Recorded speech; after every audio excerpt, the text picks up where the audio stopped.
Nesse instante nós iremos ministrar a Tua palavra e nós pedimos que o Senhor fale conosco de uma maneira especial. Não o que nós queremos, mas o que o Senhor tem para nós, ó Pai. Fale conosco, pois os Teus servos estão de ouvidos atentos para ouvir o Teu clamor, para ouvir, ó Pai, aquilo que o Senhor tem para a igreja nesses últimos dias. É o que nós te pedimos e te agradecemos em nome de Jesus. Quem crê, diga amém. Amém. Que bênção. A paz do Senhor a todos. Amém. Que festa linda, como é lindo nós estarmos aqui louvando ao Senhor. 5 anos de Bereana Itaquá. Nós podemos declarar como Samuel, Ebenezer. Até aqui, irmão Fábio, nos ajudou o Senhor, amém? O maior presente em 5 anos, vire para a pessoa que está do seu lado, é essa pessoa que está sentada do seu lado. O maior presente é o Senhor ter sustentado teu irmão, é o Senhor ter te trazido para esse lugar aqui para um tempo abundante, amém? Você fica feliz por isso? Amém. Irmãos, se nós formos parar para pensar, 5 anos, a nossa igreja ainda é uma criança, sim ou não? Sim. Olhe para uma criança de 5 anos, ela é completamente dependente do pai. Ela não consegue fazer muitas coisas sozinha. Uma criança de 5 anos ainda não tem a maturidade para tomar decisões, fazer tantas coisas importantes, mas Deus tem trazido maturidade para essa igreja em 5 anos. Deus tem levantado jovens cheios do Espírito Santo, Deus tem levantado os pastores daqui, Deus tem levantado os evangelistas, Deus tem levantado os líderes aqui, trazendo um tempo de intimidade, de maturidade. Nós louvamos a Deus por isso. Em 5 anos Deus já fez tanto, Tati. E hoje é um motivo de alegria nós recebermos aqui os nossos pastores da Bereana Arujá. Será que você pode celebrar a Deus por isso? Aleluia! Glória a Deus! É isso, filhos de Itaquá. A Bereana Arujá é filha de Itaquá. O Senhor tem dado crescimento para aquela igreja. Na semana passada nós recebemos uma foto em que um casal, uma família, aliás, uma família foi recebida lá como membro para a glória de Deus. E em 5 anos nós já estamos gerando, irmãos. Isso é bênção, sim ou não? Essa semana o irmão lá do Paineira falou assim para mim: pastor, a chave está na sua mão. E aí Deus falou para mim: transfere o povo para o templo. Cadê o Marcão e a Sueli? Estão ali atrás. Transfere o povo para o local. E nós começaremos daqui 15 dias aproximadamente o Bereana Express lá no Paineira, em um salão lindo para a glória de Deus. Será que você pode celebrar Jesus por isso? É só Deus que pode fazer isso. Quem dá o crescimento é Deus, não é o pastor Felipe, não é o louvor que canta bem, não é a igreja pentecostal, é Deus quem faz isso. E nós estamos celebrando, amém? Vamos à mensagem, vamos à palavra do Senhor. Abra comigo a sua Bíblia na primeira carta de Paulo aos Coríntios, no primeiro capítulo, versículo de número 9 apenas.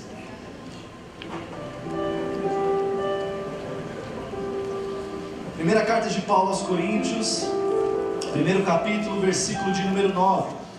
O título da minha mensagem hoje é Intimamente Profundo. Quantos querem ser levados a um relacionamento com Deus intimamente profundo? Dá uma glória a Deus aí. Eu creio que sempre que Deus traz um tema para nós, existe algo profético que o Senhor tem para fazer com a sua igreja, que o Senhor já começou a fazer. E nós iremos hoje falar um pouquinho a respeito disso, de um relacionamento profundo. Quem achou, diga glória a Deus.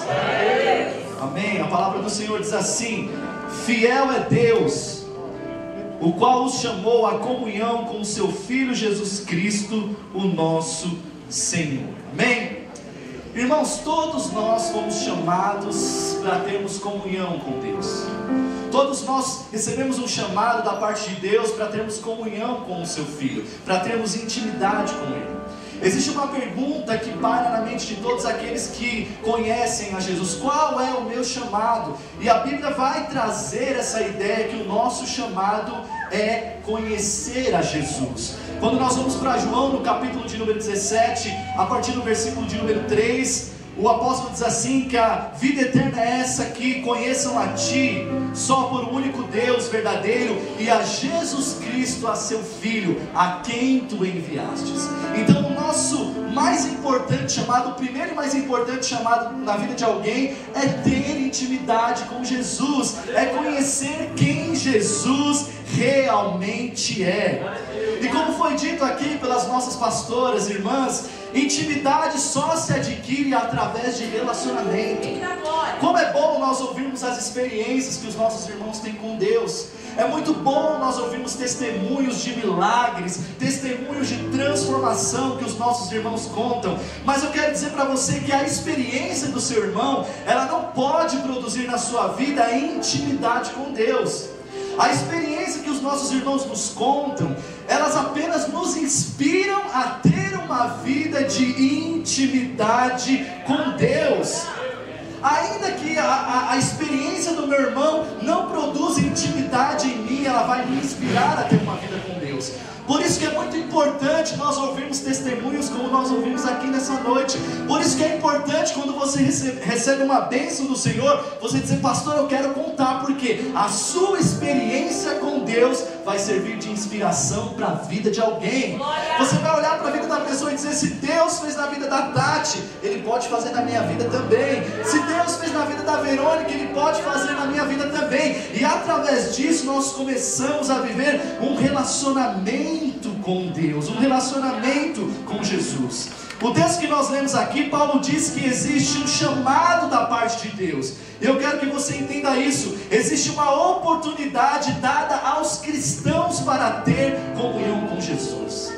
E é importante nós partirmos aqui do pressuposto que Paulo está falando para os cristãos. Paulo está falando para a igreja de Corinto.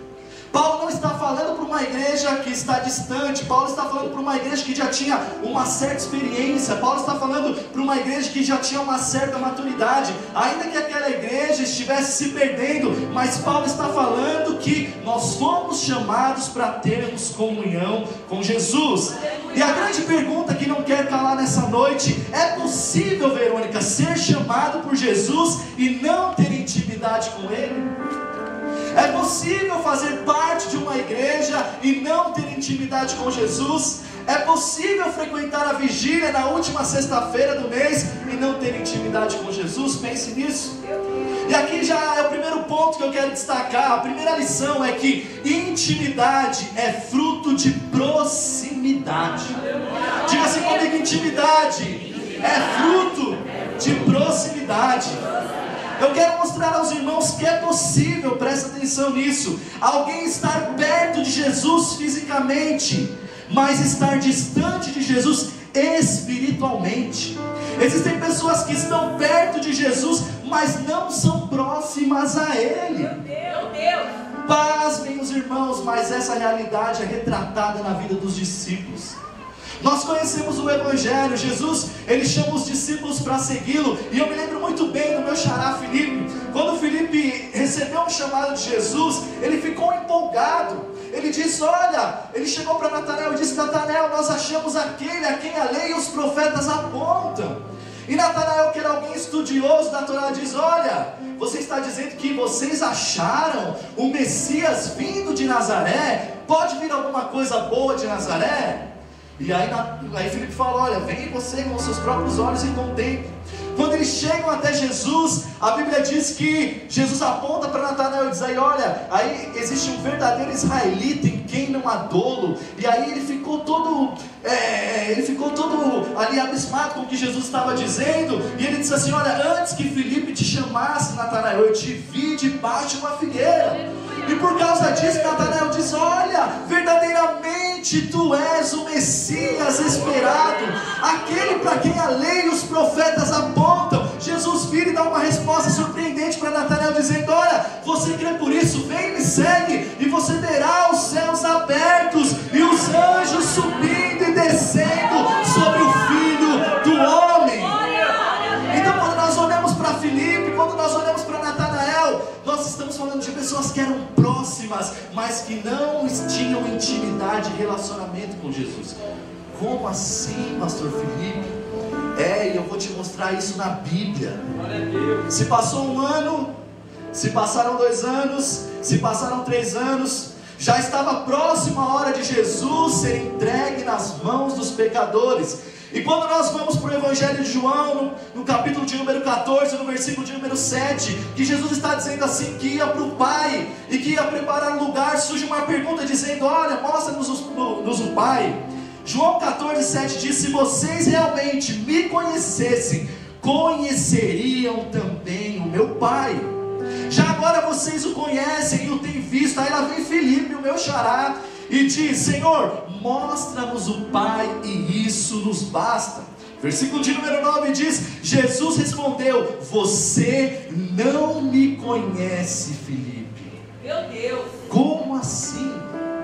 Filipe estava dentro do barco quando a tempestade veio e Jesus acalmou o vento, Jesus acalmou a tempestade. Filipe estava na ressurreição de Lázaro, quando Jesus diz, eu sou a ressurreição e a vida, quem crê em mim, ainda que esteja morto, viverá. Mas aqui Jesus está preparando o coração dos discípulos, Pai, e aí surge aqui uma questão no coração de Filipe, dizendo, olha, mostra-nos o Pai, para ver se isso que o Senhor está falando é realmente verdade. Diz Filipe, você está tanto tempo comigo e não conhece o Pai? Quem me vê a mim, vê ao Pai. Filipe, você não me conhece. Irmãos, quando eu li isso aqui, eu falei, meu Deus, imagina isso, tanto tempo nós estamos no Evangelho, eu estou há 25 anos no Evangelho, já imaginou se Jesus chegar para mim e falar, Filipe, você não me conhece? Porque muitas vezes nós estamos perto de Jesus fisicamente, mas nós estamos distantes dele espiritualmente. A vida de Filipe nos prova que é possível estarmos perto de Jesus e não o conhecermos. Mas a Bíblia vai nos ensinar que proximidade gera relacionamento. E glória a Deus por isso, que nessa noite nós venhamos nos aproximar de Jesus, por quem Ele realmente é. Porque proximidade gera relacionamento, e relacionamento gera intimidade. Agora eu quero chamar a sua atenção para um fato muito específico aqui. Paulo diz que a fidelidade de Deus é quem vai garantir a oportunidade de um relacionamento. O versículo que nós lemos aqui em 1 Coríntios, primeiro capítulo, versículo de número 9, Paulo já começa dizendo, fiel é Deus que nos chamou à comunhão. Sabe, não dá para ter um relacionamento com alguém que não quer se relacionar com você. Eu posso querer ser amigo do Tom, mas se não tiver reciprocidade, esse relacionamento não vai existir. Então nós precisamos glorificar a Deus nessa noite, porque a iniciativa para se ter um relacionamento com Deus veio dele, não de nós. Sabe, nós não temos nada de bom para oferecermos para Deus, e mesmo assim Ele deseja se relacionar conosco. A Bíblia diz que Ele não nos tratou segundo as nossas ofensas, mas Ele preferiu nos amar. A Bíblia diz que nós o amamos, pois Ele nos amou primeiro. Não haveria possibilidade de nós termos intimidade com Cristo se Deus não fosse fiel. E glória a Deus por isso. Sabe por quê? Muitas vezes nós erramos, muitas vezes nós falhamos, muitas vezes nós pecamos, mas Deus é imutável. Ele continua sendo fiel. Ele continua sendo fiel. E muitas vezes nós cantamos alguns louvores que constam alguns erros teológicos, dizendo que Deus é fiel a mim. Deus não é fiel a mim. Deus não é fiel a você. Deus é fiel à sua própria essência. Deus é fiel à sua palavra. Porque nós mudamos, nós somos sazonais. Um dia nós queremos ter intimidade com Deus, no outro dia nós não estamos tão bem assim, nós não queremos, mas Deus continua no mesmo lugar. Ele é fiel e Ele nos chama para ter um relacionamento com Ele. Quantos podem glorificar a Deus por isso? Se aproxime de Deus nessa noite. Ele é um Deus de relacionamento. Olha, a Bíblia vai mostrar em Salmos de número 86:15, dizendo: mas tu, Senhor, és Deus compassivo e misericordioso, muito paciente, rico em amor e em fidelidade. Deus não é pobre em amor, Deus é rico em amor e em fidelidade. Deus Deus é a fonte de todo o amor, queridos. Deus é a fonte de toda a fidelidade. E Paulo vai confirmar isso lá em 2 Timóteo 2,3, dizendo: se formos infiéis, olha aí, Claudião, Ele permanece fiel. Por quê? Pois Ele não pode negar-se a si mesmo. Irmãos, isso é motivo para nós nos alegrarmos em Deus. O Deus que nós servimos é fiel. Eu não sei se você já tentou se relacionar com alguém e você não foi correspondido. Como é frustrante isso, como é difícil isso. Mas o nosso Deus não, Ele está todos os dias de braços abertos querendo se relacionar conosco. Tanto é que essa ideia vai ser corroborada lá em Apocalipse, dizendo: eis que estou à porta e bato. Se alguém ouvir a minha voz e abrir a porta, eu entrarei em sua casa, cearei com ele e ele comigo. Deus deseja ter um relacionamento conosco para a glória de Jesus. Intimidade é fruto de proximidade. A palavra de Deus diz: achegai-vos a Deus e Ele se chegará a vós. Deus não está distante de você. Deus está a um passo de você, eu diria assim. Deus não é um Deus de longe, Ele é um Deus de perto. Aleluia! Ainda que você erre, ainda que você peque, o sangue dele foi suficiente para garantir esse relacionamento. Agora, existe algo que nós precisamos destacar, porque nós nos acostumamos com a nossa vida cristã. Nós permitimos que a nossa vida entre numa rotina em que às vezes parece que nada muda, parece que o Senhor já não opera mais milagre, parece que Ele não fala mais conosco, parece que as coisas mudaram, mas a Bíblia diz que Deus é imutável. Diga comigo: Deus é imutável. Ele não muda, queridos. Só que a segunda coisa que eu quero tratar com os irmãos aqui é que muitas vezes a familiaridade é inimiga da intimidade. Olha aí. Muitas vezes nós estamos familiarizados com a vida cristã, nós estamos familiarizados com o Evangelho, já virou corriqueiro, já virou normal, e essa realidade é retratada na Bíblia, em Marcos capítulo de número 6. A Bíblia diz que quando Jesus ele vai para Nazaré, a cidade onde ele habitou, a cidade onde ele morava, a Bíblia diz que ele foi para a sinagoga e começou a ensinar e fazer muitos sinais, prodígios e maravilhas. Mas daqui a pouco as pessoas que conheciam a Jesus disseram assim: olha, não é esse aí o filho de José, o carpinteiro? Olha aí. Não é esse aí o filho de Maria? E não estão aqui os seus irmãos? E a Bíblia diz que eles se escandalizaram em Jesus. E isso que aconteceu ali, a Bíblia diz que Jesus não pôde realizar milagres em Nazaré, a não ser por imposição de mãos, por causa da incredulidade das pessoas. Sabe, queridos, isso aqui é muito forte, nós precisamos entender e guardar no nosso coração. A familiaridade gera incredulidade. Quando nós olhamos para Nazaré, Nazaré se tornou um ambiente de incredulidade, porque familiarizaram Jesus. Olha, esse aí é o filho de José, esse aí é o carpinteiro, e ali não aconteceu milagres, porque se gerou um ambiente de incredulidade. Nós precisamos entender que a incredulidade, assim como a fé, podem influenciar ambientes e pessoas. Meu Deus! E aí a minha pergunta para você nessa noite: qual é o ambiente que você está inserido? Você está inserido em um ambiente de fé, ou você está inserido em um ambiente de incredulidade? Meu Deus! A incredulidade, assim como a fé, ela passa de pessoa para pessoa. Começaram a inflamar as pessoas que estavam ali ouvindo Jesus na sinagoga: olha, esse aí não é o Messias não, é o filho de José, é o filho de Maria. E a Bíblia diz que ele ficou admirado com a incredulidade deles. Então Jesus passou a percorrer outras aldeias e sinagogas, ensinando o povo.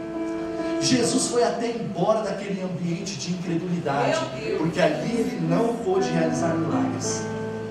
E sabe, muitas vezes nós temos tido uma concepção errada do que é incredulidade. Incredulidade para muitos é a dúvida, mas incredulidade não é dúvida. Incredulidade é a falta de fé. Sabe, aqueles que têm fé são íntimos de Jesus e vivem em um ambiente de glória. Aqueles que são incrédulos vivem à margem ali da sociedade, batendo cabeça. Isso é retratado na Bíblia. Quando nós vamos lá para Marcos, Evangelho de Marcos, capítulo de número 9, a partir do versículo de número 2, Jesus está no Monte da Transfiguração. Quem Jesus levou para o Monte da Transfiguração? Pedro, Tiago e João. Os três que eram mais íntimos de Jesus subiram e ali Jesus revelou a sua divindade. Só que quando eles descem do monte, a Bíblia diz que os discípulos de Jesus estavam tentando expulsar o demônio de um menino, e eles não conseguiam expulsar o demônio do menino. Jesus chegou e ficou admirado com aquilo, falou: o que está acontecendo? Eles disseram: olha, Senhor, esse menino está se batendo aqui, está babando, está se jogando no fogo e depois se joga na água, está acontecendo tanta coisa com esse menino. E aí Jesus vira para eles e diz: ó geração incrédula, até quando estarei convosco? Até quando terei de suportá-los? Meu Deus! Sabe, o termo que Jesus usa aqui no original é apistos, pessoas desleais e sem confiança em Deus. Então, incredulidade não é dúvida, é característica de uma pessoa desleal e que não acredita em Deus. Os discípulos estavam ao lado de Jesus, mas não acreditavam nele. Meu Deus, como isso é terrível. E às vezes você olha para você, para a sua caminhada cristã, você olha para a sua vida de fé e pensa: olha, pastor, mas muitas vezes eu tenho dúvida. E eu quero dizer para você que Deus não te condena pelas suas dúvidas. Deus não nos condena pela nossa pequena fé. Agora Deus pode nos condenar pela deslealdade e a falta de confiança. Quer ver por que Deus não nos condena das nossas dúvidas? Quando Jesus aparece aos discípulos ressurreto, Tomé disse: é o Senhor mesmo? Ou seja, ele teve dúvida: é o Senhor mesmo? Sabe o que Jesus falou para Tomé? Tomé, toque nas minhas feridas e veja que sou eu mesmo. A dúvida, queridos, é inerente à nossa caminhada cristã, mas nós não podemos estar inseridos em um ambiente de incredulidade. Ei, quais são as pessoas que você tem caminhado nesses últimos dias? Você precisa caminhar com homens e mulheres de Deus, sim. Pessoas que acreditam na sua transformação, pessoas que acreditam no seu milagre, pessoas que acreditam que o nosso Deus não mudou. Não familiarize Jesus, não familiarize o Evangelho, mas creia que Ele é poderoso para realizar aquilo que você precisa.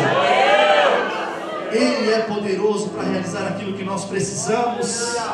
Sabe, a incredulidade, ela gera desvalorização, enquanto a intimidade gera valorização e fé. Fé nos aproxima de Jesus para que nós possamos contemplar a sua glória em nossa vida.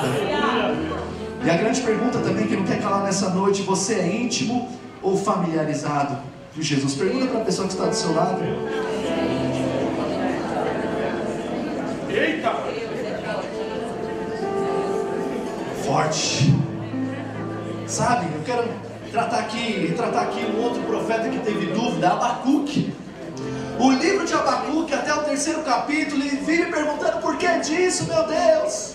Por que daquilo? Senhor, por que os príncipes estão aí governando e maltratando o seu povo? A violência, a incredulidade, a morte, a tantas coisas. E Deus não respondeu uma palavra para Abacuque. Quando Abacuque parou com seu questionamento, embora Deus não estivesse condenando ele pela sua dúvida, ele diz: olha, eu subirei à torre de vigia para ver o que fala comigo. E aí Deus falou com Abacuque: olha, Abacuque, escreve essa visão e a torne bem legível, para que aquele que passar correndo possa entender, porque está escrito: o justo viverá pela fé. A primeira e a única vez que a palavra fé é retratada lá no Antigo Testamento foi alguém que estava questionando, através da vida de alguém que estava questionando, através da vida de alguém que estava com dúvida. Mas Deus falou para Abacuque que o justo viverá pela fé. Pastor Filipe, o que é fé? É crer contra a esperança. Embora Abacuque estava vendo tudo destruído, ele começa a entoar um cântico em Abacuque 3:17: ainda que a figueira não floresça, ainda que não haja fruto na vide, ainda que o produto da oliveira minta, que as malhadas sejam arrebatadas do currais, Todavia, eu me alegrarei no Senhor, exultarei no Deus da minha salvação. Ei, creia em Jesus. Ainda que as circunstâncias estejam desfavoráveis. Sabe para Jesus? Pode aplaudir mais forte, querido. Oh, glória! Glória, aleluia! Nós fazemos parte de uma geração que crê. Irmãos, mas não é fácil isso não, viu? Às vezes a dúvida bate no coração.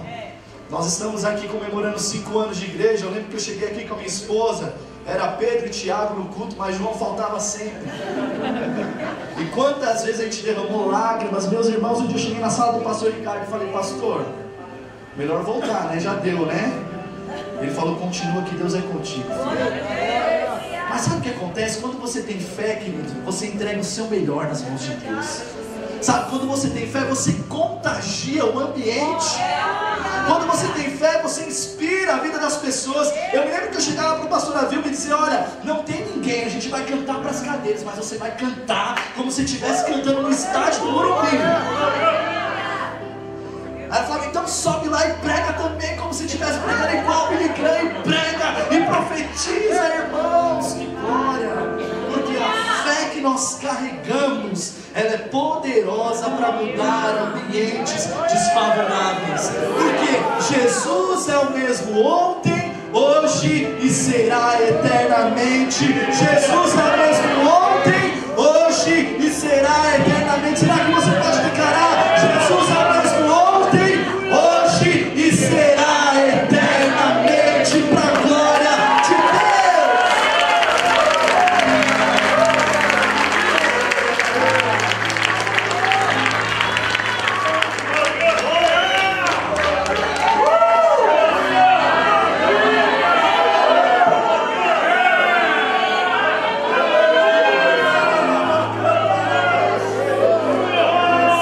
Oh, Jesus está enchendo seu coração de fé nessa noite, porque a fé vem pelo ouvir e ouvir a palavra de Deus. Oh, aleluia, aleluia. Jesus, não familiarize Jesus, Ele continua sendo Deus. Aleluia. Terceiro ponto que eu quero destacar com os irmãos é que intimidade gera profundidade, e profundidade gera pressão. Como assim, pastor? A sua intimidade com Deus vai gerar profundidade, e a profundidade, ela tem a característica de gerar pressão. Eu vou exemplificar isso. Quantos aqui conhecem, obviamente, o relógio à prova d'água? Todo mundo conhece. Talvez você até tenha um relógio à prova d'água. E quando nós olhamos para os relógios à prova d'água, nós vemos que cada um tem uma característica. Um relógio consegue mergulhar 50 metros de profundidade. Outros conseguem mergulhar 100 metros de profundidade, sei lá, talvez outros conseguem mergulhar até 200 metros de profundidade. Onde está a diferença entre eles para que um suporte mergulhar mais fundo do que o outro? Embora todos eles foram feitos para que não entre água, qual é a diferença entre eles? A diferença está na estrutura do relógio. Olha aí! A diferença está na estrutura do relógio, na carcaça que foi feita para suportar determinada pressão. Olha aí! Quanto mais resistente a pressão a estrutura for, mais profundo ela poderá ir. Quanto mais resistente a estrutura for, mais fundo ela poderá ir. Todo mundo sabe que quanto mais profundo alguém mergulha no mar, maior será a pressão. Ei, crente, talvez você entrou aqui dizendo: eu estou posicionado e eu estou passando por algo terrível na minha vida. Pastor, eu estou posicionado, mas está difícil suportar essa prova, essa pressão. Ei, eu quero dizer para você que você está sendo mergulhado num relacionamento de intimidade com Deus. Pastor, está difícil demais, eu estou pensando em desistir. Continua, porque Deus está tocando a sua estrutura para que você possa aguentar essa pressão. Deus está mexendo na sua estrutura para que você possa mergulhar mais fundo. E aí existe uma realidade retratada no meio da igreja. Uns vivem uma vida profunda de relacionamento com Deus, outros não. Talvez por tempo de caminhada com o Senhor, mas é porque Deus está trabalhando na sua estrutura. Eu creio, Deus. Não dá para você entrar na igreja um dia e no outro dia você já saber tudo sobre o Evangelho. Deus está trabalhando na sua estrutura. Agora, se você quiser viver uma vida de profundidade, você precisa estar disposto a suportar a pressão. Meu Deus. Por que muitos voltam atrás? Sendo que o processo através do qual eles estavam sendo submetidos é um processo enviado por Deus e não pelo diabo. Quem disse que Deus não envia pressão? Quem disse que Deus não envia prova? Ele envia, porque qual é o objetivo? É que você mergulhe mais fundo na sua vida de intimidade com Deus. E para ilustrar isso de uma forma ainda mais clara, nós temos o exemplo da vida de Jó. Jó era um homem honesto, temente a Deus e que se desviava do mal. Jó era o homem mais rico do Oriente. Jó era um homem que sacrificava pelos seus filhos. Jó era um homem que tinha muitos empregados. Mas um dia a Bíblia diz que Satanás se apresenta a Deus e diz assim: obrigado, querido. Sabe por que Jó é fiel? Porque o Senhor tem o cercado de bem. E aí Deus falou para o diabo assim: olha, pode então tocar tudo que Jó tem. Toque na vida dos filhos, toque nos seus gados, toque em tudo, mas menos na vida de Jó. Agora pega isso, o que Satanás não sabia é que a pressão que Jó sofreria o levaria a um nível mais profundo de relacionamento com Deus. Satanás não sabe que aquilo que ele intenta contra a sua vida, toda essa pressão que está sendo gerada, está te levando a um nível mais profundo de intimidade com Deus. Jó foi um cara que sofreu tanto, seus filhos morreram, ele perdeu os seus gados, ele perdeu toda a sua família. Um dia os amigos de Jó chegam para ele e dizem: Jó, o que você fez para estar passando por isso? Porque Jó era um erudito na sua época, e alguns estudiosos acreditam que Jó ensinou a teologia da retribuição para os seus amigos. Qual que é a teologia da retribuição, pastor? Olha, se você fizer bem, você vai receber o bem de Deus. Se você fizer mal, você vai receber o mal de Deus. Jó construiu essa mentalidade na vida dos seus amigos. E aí os amigos de Jó estão lá importunando ele, dizendo: Jó, o que você fez, Jó, para ter uma vida totalmente desgraçada? E Jó, em nenhum momento, quando estava sendo submetido a essa pressão, Jó foi infiel a Deus. Olha aí. Jó estava sofrendo essa pressão na sua própria pele. Ele era leproso, a Bíblia diz que ele se coçava com cacos. A esposa de Jó diz assim para ele: Jó, por que você não amaldiçoa o seu Deus e morre? Jó vira para ela e diz: olha, nu eu saí do ventre da minha mãe, e nu eu voltarei para lá também. E Jó, no ápice da sua enfermidade, ele diz: olha, eu sei que o meu Redentor vive, e que por fim se levantará sobre a terra. E ainda que minha pele seja consumida, eu verei a Deus. Olha isso, Jó estava crendo contra a esperança, sendo submetido a uma pressão muito grande. E até Jó, no ápice da sua enfermidade, começou a questionar Deus, mas ele não cedeu à pressão. E enquanto Jó orava pelos seus amigos, suportando a pressão, sendo fiel a Deus, a Bíblia diz que Deus restituiu tudo que Jó havia perdido. Mas a melhor parte é o versículo lá em Jó 42, capítulo de número 42, versículo de número 5, que Jó diz: olha, meus ouvidos tinham ouvido falar ao teu respeito, mas agora os meus olhos te veem. Eu ouvia sobre o Senhor, eu ensinava sobre o Senhor, mas depois dessa pressão, os meus olhos conseguem te contemplar. Queridos, isso é profundo, fica firme, não desista, não retroceda, porque os seus olhos verão ao Rei Jesus. Os seus olhos verão ao Rei Jesus. A Bíblia diz em Apocalipse: olha, a vida Permaneça, querido, continue. Porque relacionamento com Deus gera profundidade, e profundidade gera pressão. Essa pressão vem do céu. Você crê nisso?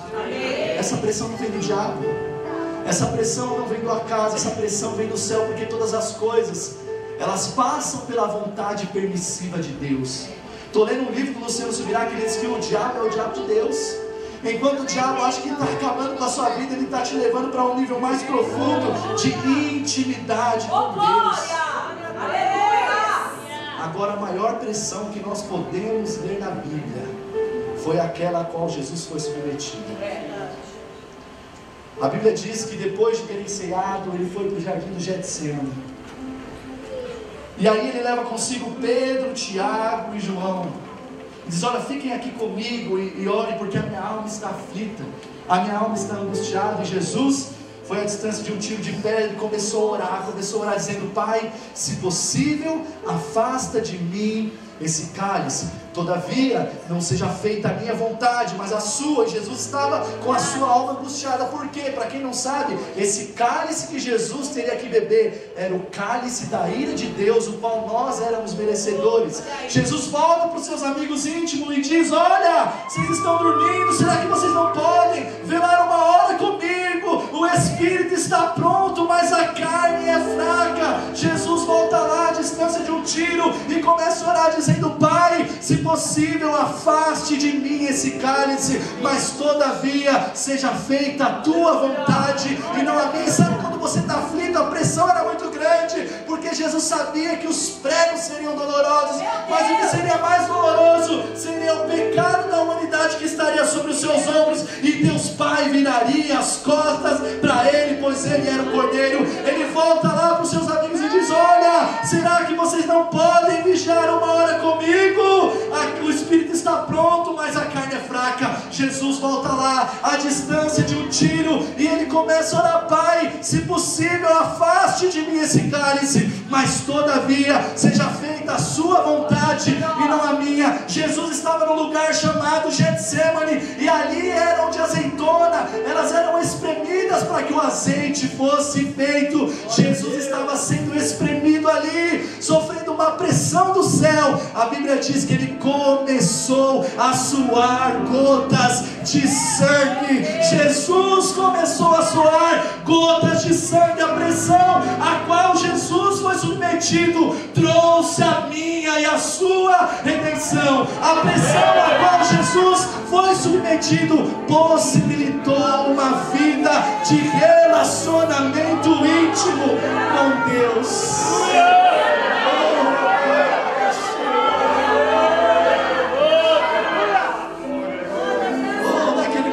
Jesus estava soando gotas de sangue, ali o plano salvífico já começou, o plano da redenção começou, porque ele estava sofrendo uma pressão, e a Bíblia diz que por causa disso Deus o exaltou soberanamente. Ele deu um nome que está acima de todos os nomes, nome sobre o qual todo joelho se dobrará dos que estão no céu, na terra e debaixo da terra. Suportou a pressão até o final. Oh, aleluia. Jesus está falando com pessoas aqui nessa noite. Não ceda à pressão. Você se posicionou, querido? Pastor, parece que ao momento que eu me posicionei, minha vida virou uma droga. Desculpa o adjetivo. Pastor, parece que quando eu me posicionei, a minha vida piorou. Jesus está mergulhando você em águas profundas. Jesus está mergulhando você em águas profundas, porque onde esse rio passar, ele vai gerar vida. Aonde você passar, você vai gerar vida. Eu lembrei da profecia de Ezequiel 47. Ezequiel, ele vivia lá às margens do rio Quebar, lá na Babilônia. É Quebar o nome mesmo, né? E ali ele teve uma visão do templo de Jerusalém, onde a água saía debaixo do altar. E aí o um homem lá chamado Ezequiel, dizendo: Ezequiel, entra aqui. Ele estava com um cordão de medir. Ezequiel entrou 500 metros na água, e as águas batiam nos seus tornozelos. E ele convidava Ezequiel a ir mais fundo. Ezequiel, entre mais fundo, e as águas batiam nos seus joelhos. Ezequiel, venha mais fundo nessas águas, e as águas batiam na sua cintura. Ezequiel, venha mais profundo nessas águas, e Ezequiel começou a nadar. E a Bíblia diz que o rio o levou para o outro lado da margem. E essa visão de Ezequiel é profética e aponta para a volta de Jesus, porque aquelas águas que estavam passando, elas chegaram até o rio Arabá, que é o Mar Morto. E a Bíblia diz que onde aquelas águas passavam, aquilo que era morte se transformava em vida. E a profecia de Ezequiel diz: nos últimos dias esses rios aqui começarão a dar peixe. Pasmem, o Mar Morto começou a dar peixe nos dias de hoje. Isso quer dizer que o nosso Senhor e Salvador Jesus Cristo está voltando. Agora pegue isso aqui, irmão. Onde você passar, aquilo que estava morto terá que ver vida. Isso é para crente com igreja, isso é para crente pentecostal. Onde o pastor está terrível em casa, na faculdade, passa lá com essa pressão que você vai ver o rio transformar tudo. Glória de Deus.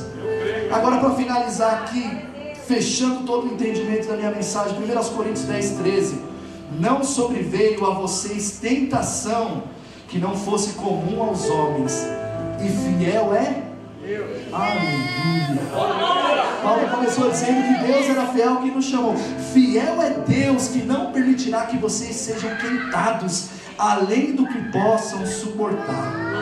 Mas quando vocês forem tentados, Ele lhes providenciará um escape para que possam suportar. Relacionamento com Deus gera intimidade, intimidade gera profundidade, e profundidade gera pressão. Por que Deus tem que fazer isso? Porque Ele quer extrair o melhor que há dentro de você. Aquilo que está dentro de você, Deus quer extrair para a glória dEle. Você é capaz de suportar essa pressão, querido? Lembre-se que ela está o levando a viver uma vida intimamente profunda com Deus. Eu quero que nesse momento você feche os seus olhos. Eu quero orar com você. Senhor, nós te louvamos, ó Pai, e te agradecemos por esse entendimento que o Senhor tem trazido a essa igreja, tem trazido a esta casa. O Senhor está nos levando, ó Pai, a um entendimento profundo daquilo que o Senhor tem para nós. O Teu Espírito me diz que pessoas aqui entraram dizendo: Pai, eu não estou suportando, essa pressão está muito grande, e o Senhor está trazendo escape nessa noite. Receba essa palavra em nome de Jesus, se você crer. O Senhor está trazendo escape. O Senhor vai te mostrar que essa pressão vai extrair da sua vida aquilo que Ele tem de melhor para você. Senhor, nós te louvamos porque o Senhor nos trouxe a este lugar, e faz 5 anos, ó Pai, que o Senhor tem falado aqui. O Senhor tem falado porque essa igreja é tua. O Senhor tem falado porque esse povo é teu, ó Pai, esse povo não é meu. E o Senhor tem levado, ó Pai, a Bereana e Itaquaquecetuba a um nível mais profundo de intimidade contigo. E nós te louvamos por isso, ó Pai. Nós te louvamos porque tudo aquilo que estava travado, Senhor, tentando impedir, tentando atrapalhar, a partir de hoje, Senhor, já não valerá mais. A partir de hoje, Senhor, está nos fazendo, ó Pai, mergulhar em águas profundas, ó Deus. O Senhor está fazendo que rio de água viva flua do nosso interior, para que esse rio, ó Pai, leve vida. Para que esse rio, ó Pai, venha mudar ambientes de incredulidade, ó Pai. Para que esse rio, ó Deus, venha fazer com que toda a familiaridade do Evangelho caia por terra agora, em nome de Jesus. Se você crê nisso, levante suas mãos. Fique de pé no seu lugar, por favor.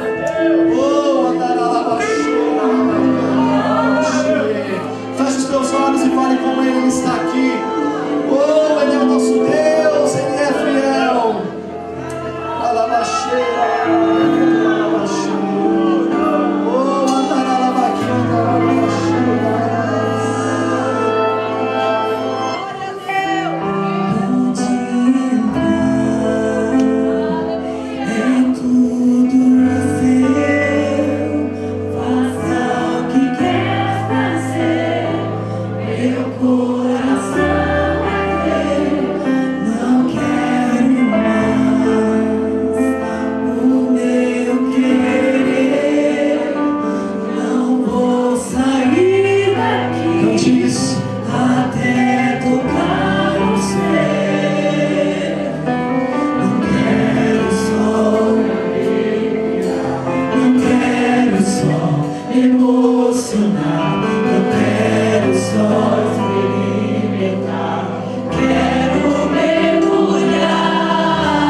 seus dons e talentos, se você sabe cantar, se você sabe pregar, isso tudo vem de Deus e precisa ser devolvido para Ele. A pergunta que foi feita para Filipe, aliás, a sentença que foi feita, que foi levada a Filipe, ela pode ecoar também na eternidade. A Bíblia diz que muitos chegarão naquele dia e dirão: Senhor, em Teu nome nós profetizamos, Senhor, em Teu nome nós expulsamos demônio, Senhor, em Teu nome nós fizemos sinais, prodígios e maravilha. E a sentença pode ser: apartai-vos de mim, pois eu não vos com isso. O nosso chamado é para conhecermos a Jesus. E você entrou aqui nessa noite, Deus quando Ele fala, Ele não manda recado. Você sabe qual tem sido a sua realidade de vida. Você sabe qual tem sido a pressão que você tem enfrentado. Eu quero orar por você que por um momento pensou em desistir. E isso é inerente à nossa caminhada. Eu quero orar por você que a partir de hoje deseja viver uma nova estação na sua vida. Uma estação de fé. Você vai ser tirado de um ambiente de incredulidade. Ei, ouça isso. O Espírito Santo me diz que pessoas aqui serão tiradas de uma maneira forte de ambientes de incredulidade. Deus vai começar a mudar o seu ciclo de amizade. Deus vai colocar pessoas de fé para que caminhem ao seu lado.